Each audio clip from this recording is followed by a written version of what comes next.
Bye bye, tata, goodbye, गया। भाई साहब एसआरएच ने बना दी 277 रन।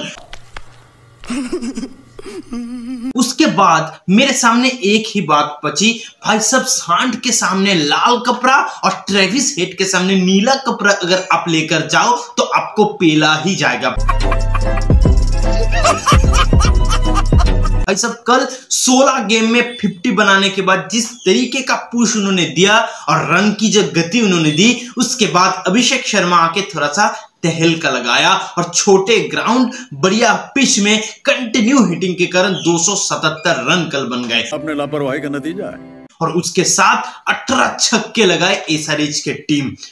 हमको मारो, हमको जिंदा मत छोड़ो सालो। भाई सब हर चीज का एक सीमा होता है, हर दुख दर्द पीड़ा की एक बात होती है और किसी एक टीम की रिकॉर्ड छीनने का भी बात होता है। भाई साहब अब आरसीबी की एक ही संबल था, एक ही रिकॉर्ड था जिसको लेके आप चल रहे थे, वो टीम वो भी आप छीन लिए। क्या भोसड़ी के मरना, तेरे को डर नहीं लगता? भाई सब 263 का जो एक लंबा रिकॉर्ड था, जो क्रिस गेल के बदौलत आरसीबी की टीम को मिली थी, वो छीन लेकर गई एसआरएच की टीम और फिर से आरसीबी को कंगाल कर दी। कंट्रोल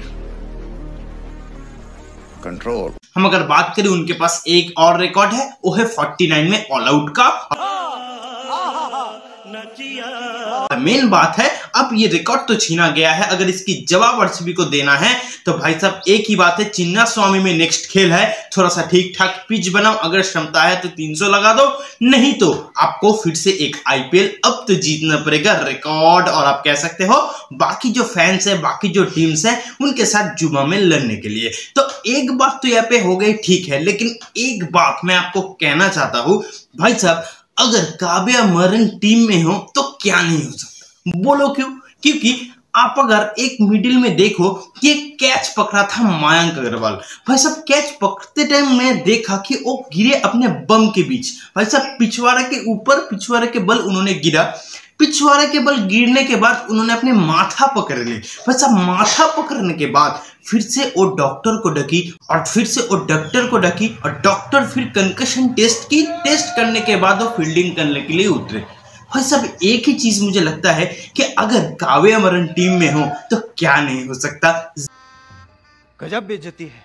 जरूर से कमेंट में बताइएगा। और वो ठीक भी हो गए, जिस तरीके का एक्टिंग था भाई, बढ़िया एक्टिंग था। जो भी है उतना दूर हम नहीं जाते, लेकिन मेन बात है खेल की। तो उसके बाद जब एमआई की बारी आई खेलने की, हमें तो लग रहा था एक तरफा खेल होगी, उतना ज्यादा तो कुछ एक्स्ट्रा नहीं हो पाएगा। लेकिन मेन बात है वैसे वेडिंग हो चुकी है, वेडिंग होने के बाद खर्चा भी बहुत ज्यादा हुई है। तो कोशिश तो फुल हुई थी मैच जीतने की, लेकिन थोड़ा सा कम पड़ गया।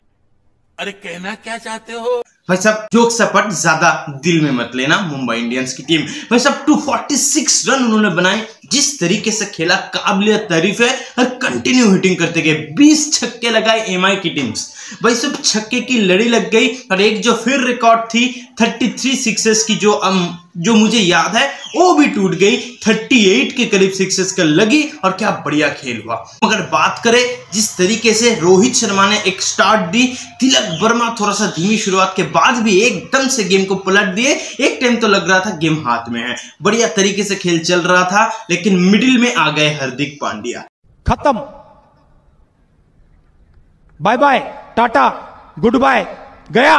भाई सब हार्दिक पांड्या मिडिल में आए और गेम में दिक्कत ना हो, क्या ये हो सकता है? बोलो, आप ही बोलो, हो सकता है क्या? सच का बात है, उन्होंने आए और बहुत सारे गेम खराब की, ठीक ठाक से बल्ले पे आए नहीं, बहुत सारे गेम नष्ट हुई, इसीलिए बहुत ज्यादा पिछड़ गई ये टीम डेविड आके तो बहुत कोशिश की, रोमानियो शेफर्ड आके भी 6 गेम में 15 लगा दी, लेकिन हार्दिक पांड्या भाई हमारे कैप्टन जिस तरीके से खेले, उसकी नतीजा इससे बेहतर तो नहीं हो सकता। लेकिन उसके बाद फिर एक बात आई जो हमें बहुत खुशी करी इरफान पठान भाई ने। भाई साहब इरफान पठान भाई ने एकदम से जो बात हमारी दिल में थी एकदम फुल मीडिया में जाके कह दी और बढ़िया तरीके से हार्दिक भाई को थोड़ा सा ठोका लगाया। भाई साहब 2 मैच कंटिन्यू अब हार मिल गई है और आप एक खराब कप्तानी दिखा रहे हो, इसकी एक नतीजा तो जरूर से आई। और इसके ऊपर की जो राय है वो तो जरूर से नेहरा साहब के ऊपर ही टर्नओवर होता है। देखो भाई मैं एक ही बात कहना चाहता हूं कि हार्दिक पांड्या को इतना भाव देने की जरूरत नहीं है।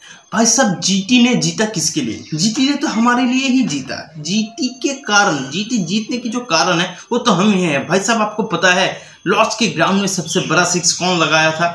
भाई साहब इससे ही मालूम चलता है कि किसका ज्यादा इम्पैक्ट रहा होगा जीटी को जिताने के लिए। तो इसके ऊपर ज्यादा बात हम नहीं करेंगे क्योंकि जुबान अगर चलने लगे तो उसमें लगाम नहीं लगता। तो जरूर से आप लाइक शेयर एंड सब्सक्राइब कर दीजिएगा और अगर मेरा उपस्थिति आप चाहते हो तो जरूर से कमेंट कर दीजिएगा। Thank you.